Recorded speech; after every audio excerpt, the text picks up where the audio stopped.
Hello guys, स्वागत है आपका सिटीजन सी चैनल पर। और आज आप देखने वाले हो हाल ही में रिलीज हुई मूवी द साइलेंसिंग। ये भी 16 जुलाई को ही रिलीज हुई है और ये कोई हॉरर फिल्म नहीं है, ये एक थ्रिलर है।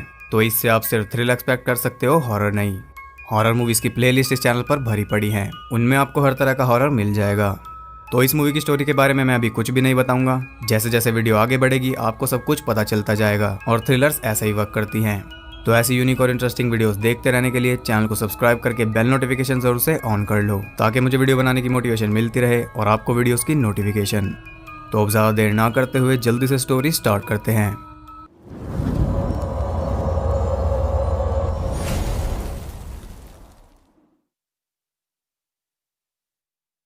मूवी के स्टार्ट में हम देखते हैं रेवन को, जो कि एक बहुत बड़ी वाइल्ड लाइफ सेंचुरी चलाता है। उस सेंचुरी में हंटर्स घुसपैठ करते रहते हैं, इसलिए वो हमेशा पूरी निगरानी रखता है।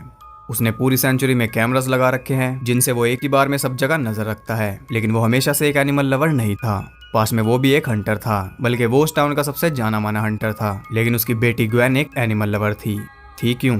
क्योंकि 5 साल पहले वो गायब हो गई थी। पुलिस ने बहुत इन्वेस्टिगेशन की, लेकिन ग्वेन का कोई पता नहीं चल पाया और आखिर में उन्होंने केस बंद कर दिया। तब से ही रेवन ने हंटिंग छोड़ दी और वो भी एनिमल लवर बन गया। ग्वेन को गायब हुए 5 साल बीत चुके हैं, लेकिन उसे अभी भी यही उम्मीद है कि वो वापस आएगी। वो अभी तक मूव ऑन नहीं कर पाया। इसी वजह से वो एक अल्कोहलिक बन चुका है, और इसी वजह से उसकी वाइफ डेबी भी उसे कुछ साल पहले छोड़कर चली गई थी। अब वो अपने डॉग के साथ बिल्कुल अकेला रहता है, और उसका घर भी उस सेंचुरी में ही है। इसके बाद हम देखते हैं उस टाउन की नई शेरिफ एलिस को, जो कि पुलिस इंचार्ज कार्ल के पास जाती है अपने भाई ब्रुक्स को छुड़ाने।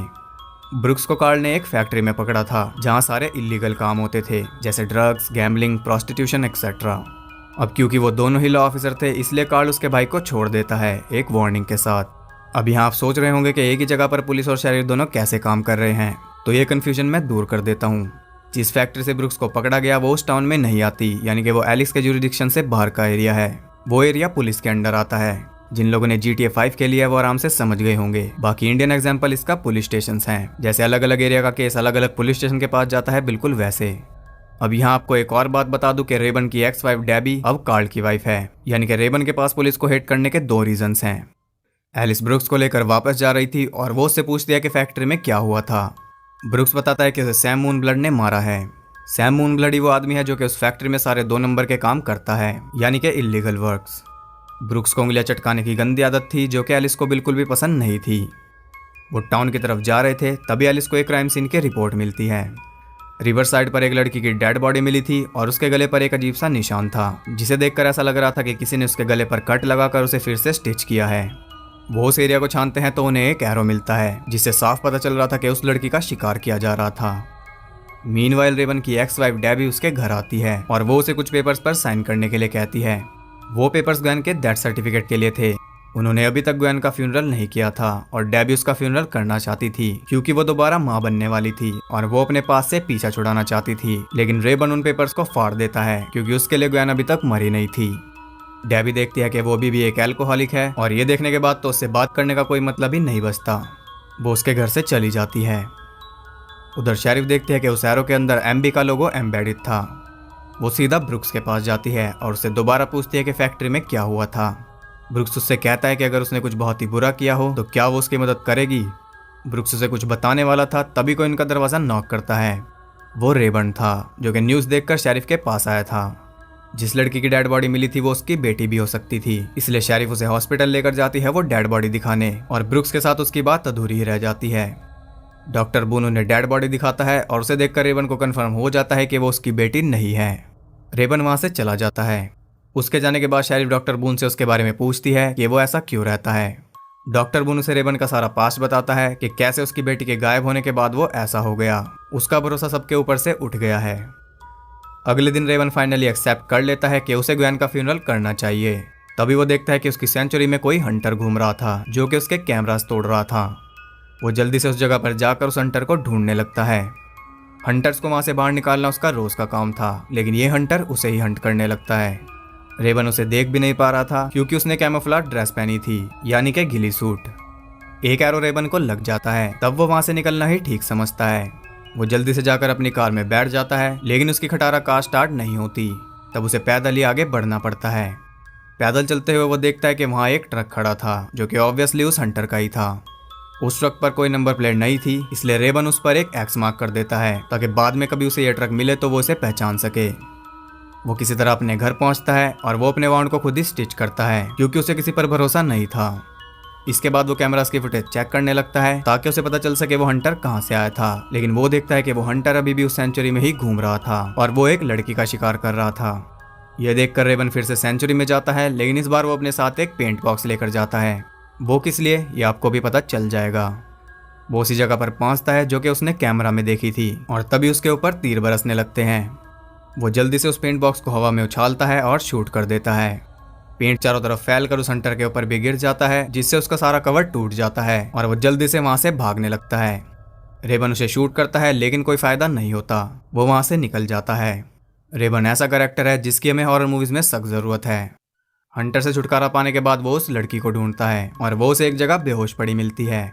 हम देखते हैं कि उस लड़की के गले पर भी सेम वैसा ही निशान था जैसा कि उस लड़की की डेड बॉडी पर था।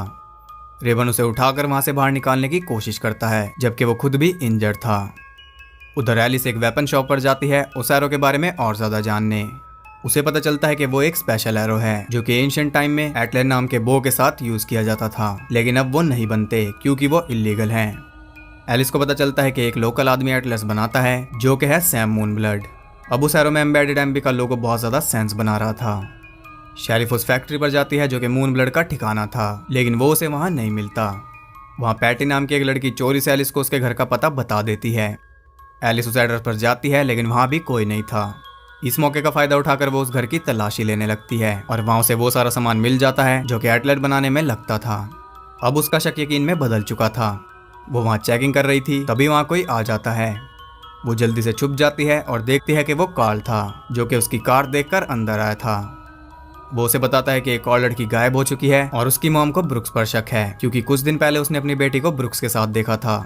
आप क्लियरली देख सकते हो कि यह वही लड़की है जिसका भी शिकार किया जा रहा था। उधर रेबन भी बुरी तरह थक चुका था और वो उस लड़की को और नहीं उठा सकता था, इसलिए वो अपने बनाए हंटिंग ट्रैप को खोलता है जिसे कि वो हंटर भी यूज कर रहा था। सर्दी बहुत ज्यादा थी और वो दोनों उसके अंदर ही सर्दी से बच सकते थे। वो उस ट्रैप को खोल देता है लेकिन अचानक वो लड़की गायब हो जाती है। रेबन उसे आवाज लगाता है, तभी वो उसके ऊपर हमला कर देती है। रेबन उसे समझाता है कि वो उसे बचाना चाहता है और उसे उसका यकीन करना चाहिए। वो दोनों स्ट्रैप में छुप जाते हैं और रेबन उस लड़की से कुछ सवाल पूछता है, लेकिन वो कुछ भी नहीं बोल रही थी क्योंकि वो बोल ही नहीं सकती थी। उसके गले पर लगा निशान हमें बता रहा था कि किसी ने उसके वोकल कॉर्ड्स को डिस्ट्रॉय कर दिया है ताकि वो बोल ना पाए, और ये काम उस हंटर का ही होगा ताकि वो लड़की चिल्ला ना सके और वो आराम से उसे हंट कर पाए। यहाँ मूवी का टाइटल भी जस्टिफाई होता है। रेबन उससे उसका नाम पूछता है और वो जमीन पर लिखकर उसे जवाब देती है। उसका नाम मॉली था और वो उस हंटर को नहीं जानती थी। रेबन उसे हौसला देता है कि वो उसे बचा लेगा। सुबह होते ही वो फिर से अपने रास्ते पर आगे बढ़ते हैं। रास्ते में आराम करते वक्त रेबन मॉली को ग्वेन की फोटो दिखाता है और उससे पूछता है कि क्या वो उसे जानती है। मॉली उसे मना कर देती है, लेकिन उसका चेहरा कुछ और ही कह रहा था। उधर एलिस सीधा ब्रुक्स के पास जाती है, लेकिन वो उसे घर पर नहीं मिलता। एलिस को रिपोर्ट मिलती है कि रेबन ने 2 लड़कों की राइफल छीन ली हैं, जो कि उसने मूवी के स्टार्ट में छीनी थी। एलिस सीधा उसके घर की तरफ कार मोड़ लेती है। रेबन भी अपने घर पहुंच चुका था, लेकिन उसे कुछ ठीक नहीं लग रहा था और उसका शक बिल्कुल सही था। वो हंटर उसी के घर में था और वो उस पर हमला कर देता है। रेबन फाइट बैक करता है, लेकिन वो इंजर्ड था और बुरी तरह थका हुआ भी था, इसलिए वो ज्यादा देर तक नहीं टिक पाता। उससे छुटकारा पाने के बाद वो हंटर मॉली को एक स्पेयर से मार देता है। उसे मारने के बाद वो रेबन की तरफ बढ़ता है, तभी एलिस वहां पहुंच जाती है। घर में घुसते उसे मॉली की बॉडी दिखती है और तभी सामने से रेबन अपनी शॉटगन लेकर आ जाता है। एलिस सोचती है कि रेबन ने ही मॉली को मारा है। रेबन उसे कहता है कि वो गलत सोच रही है। वो दोनों ही कंफ्यूज थे, तभी वो हंटर वहां आ जाता है। एलिस उसे हथियार नीचे रखने के लिए कहती है, तब वो हंटर अपनी उंगलियां चटकाता है और इससे एलिस को पता चल जाता है कि वो ब्रुक्स है। हर बार वो अपने भाई को बचा लेती थी, लेकिन वो अब क्या करेगी। वो फिर से वही करती है, वो रेबन को शूट कर देती है। वो ब्रुक्स को घर जाने के लिए कहती है और इतने में रेबन किसी तरह वहां से भाग जाता है। एलिस उसका पीछा करती है क्योंकि वो उसे जाने नहीं दे सकती थी, और उसका पीछा करते करते वो उसके लगाए बियर ट्रैप में फंस जाती है। रेबन उसकी कार के रेडियो से मॉली के लिए एम्बुलेंस बुलाता है और खुद वहां से निकल जाता है क्योंकि उसे पता चल चुका था कि अपने भाई को बचाने के लिए एलिस उसे फंसाना चाहती है। वो सीधा डेबी के घर जाता है और उन्हें सब कुछ बता देता है। उसकी हालत इतनी ज्यादा खराब थी कि उसे हॉस्पिटल ले जाना जरूरी था, लेकिन वो उसे हॉस्पिटल नहीं ले जा सकते थे। कार्ल उसे उसी फैक्ट्री पर ले जाता है और डॉक्टर बून को वहां बुलाकर वो उसे ट्रीट करवाते हैं।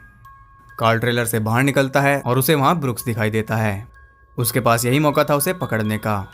वो उसके पीछे भागता है और उसे देखकर ब्रुक्स भी भागने लगता है।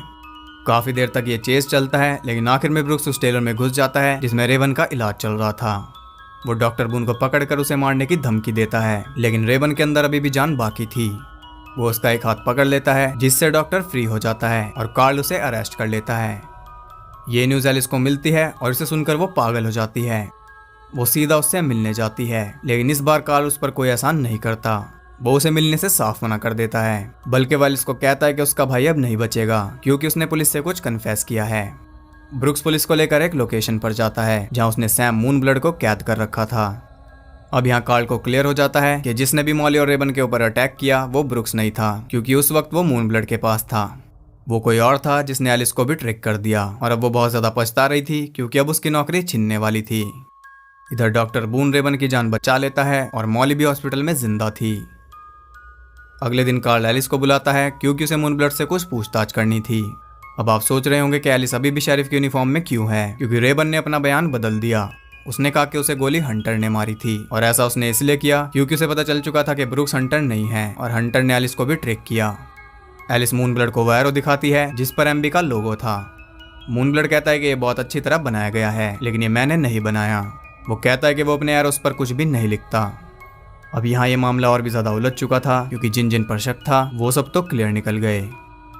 इस इंसिडेंट के बाद रेवन को भी सीख मिली थी। अब वो शराब छोड़ रहा था क्योंकि उसे पता चल चुका था कि लाइफ कितनी प्रीशियस है।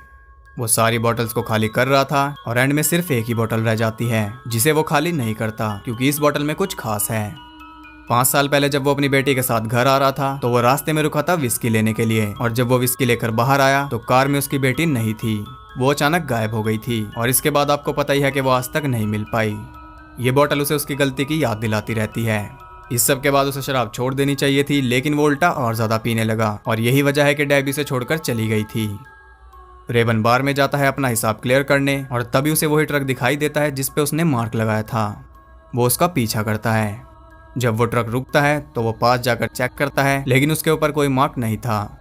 वो निराश हो जाता है। तभी उसे फिर से वैसा ही एक और ट्रक दिखाई देता है, लेकिन अब की बार वो उसका पीछा नहीं करना चाहता था क्योंकि उसके हाथ कुछ भी नहीं लगता था। फिर भी वो खुद को समझाता है और ग्वेन के लिए उस ट्रक का पीछा करता है। वो ट्रक एक घर के बाहर रुक जाता है। रेवन पास जाकर चेक करता है और देखता है कि वो वही ट्रक था। वो बिल्कुल तैयार था ड्राइवर पर हमला करने के लिए, लेकिन उसमें से एक बूढ़ा आदमी निकलता है। रेवन उसे पूछता है कि क्या उसका कोई बेटा है और वो आदमी मना कर देता है। वो कहता है कि वो अकेला रहता है।